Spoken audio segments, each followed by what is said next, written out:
If you have set yourself a goal recently in your business, but you didn't quite hit that goal, you missed it for whatever reason, I'm going to tell you today why it does not matter. Truly, do not matter at all. You should not be caring at all about this, and actually why this isn't really important for you and why you shouldn't be focusing on this or worrying at all about this. I think this is such an important topic because as business owners, we are constantly setting goals, whether that is sales, income, new clients, launch goals, etc.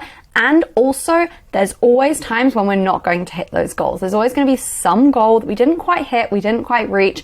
And this can be something so hard for us to actually move through and move past. So we're going to talk about that today and why really you should not care and it really doesn't matter at all. So here is what I would say to you if you were my client and you'd actually just fallen short of a goal. If you didn't quite hit your goal, first thing I would say is it is not a problem. It truly is not. It really does not matter. And I'm going to explain to you why in the next few minutes. I'm going to completely shift your perspective on this so you can actually go forward and actually start hitting your goals again for next month, next quarter, next launch, etc.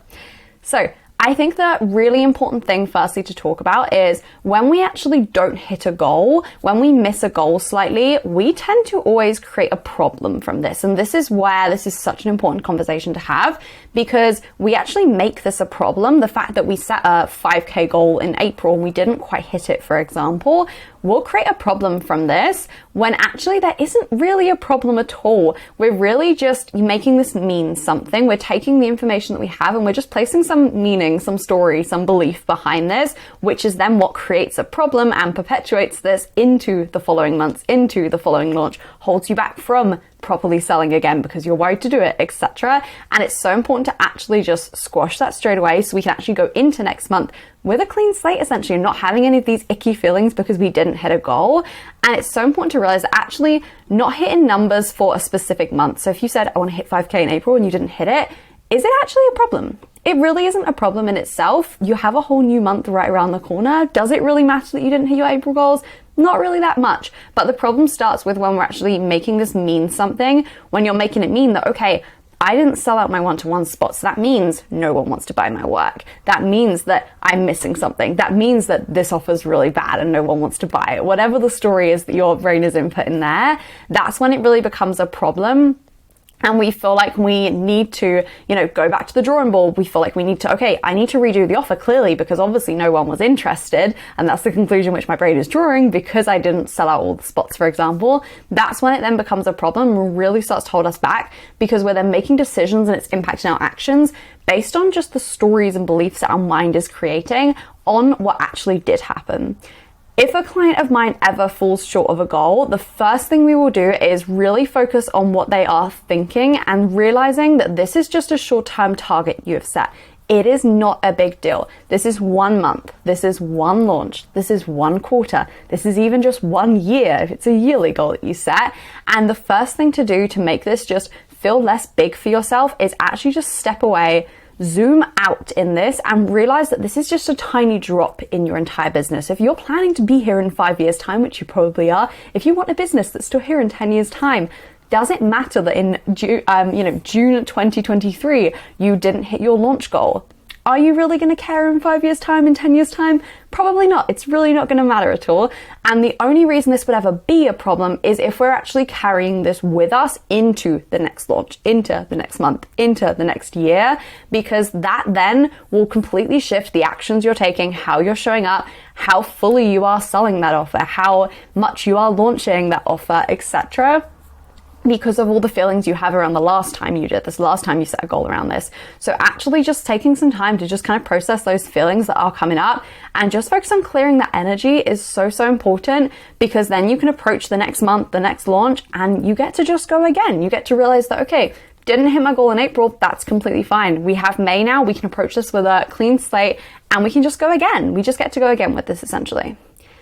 And the really helpful thing then is once we've actually removed all these kind of beliefs and removed all these ideas about what this means and what this is saying about our business and our success and all those things, we can actually take an objective look at the strategy. this is where we can actually see, okay, what has actually happened? Not the story we're telling ourselves on no one's interested in our work, no one wanted to buy that offer. What actually happened? Okay, if I look at the launch, for example, I was getting some clicks, but I wasn't really getting any people signing up for the workshop. So maybe it was the messaging around the workshop, which we need to work on, and actually figuring out what actually happened. And I do this a lot with clients because it means that then the next time they're launching, the next month's goal, etc., this has been really easy for them because we've just taken this month where they didn't hit a goal as data for us. We've just taken this as learning time where we can just take a look at it, a bird's eye view essentially, just zoom out and take a look at this and see, okay, what is actually happening here? Not the story our mind is telling ourselves around what this means about us, but what is actually objectively happening here. And then we can just fix that. And it means that the next time you go around, you're even more informed the next time. Your messaging is better. Your sales strategy is better. Your content is better. We've actually been able to improve things and actually do better the next time. And that means for a lot of my clients, the next time we've actually gone and sold that offer, for example, or set a next month's goal, etc., they've absolutely smashed that goal because we were able to really detach this small event from meaning something about them. It wasn't affecting how they were showing up. And also they were able to use it just as data and just take an objective view, utilizing this to their advantage, to be honest, just as evidence for, what needs to be worked on, what needs to be fixed, what is maybe missing, and those types of things. So this is the work that you really need to do before you're jumping into the next launch, into the next month. Actually fix your mindset, fix the stories that are going on here. Just take a look at them and realize actually doesn't really matter that much. And then objectively look at the strategy and see what do we actually need to shift? What do we actually need to change here? So that is what I would say to you. If you didn't hit your goal, it's completely okay. It happens. It's always going to happen to every single one of us at some point in business. And this can actually be used to your advantage if you want to use it in that way. So if you found this helpful, make sure you give this video a like, make sure you subscribe so you do not miss the daily videos I'm putting out at the moment. And on that note, I will see you in the next one tomorrow.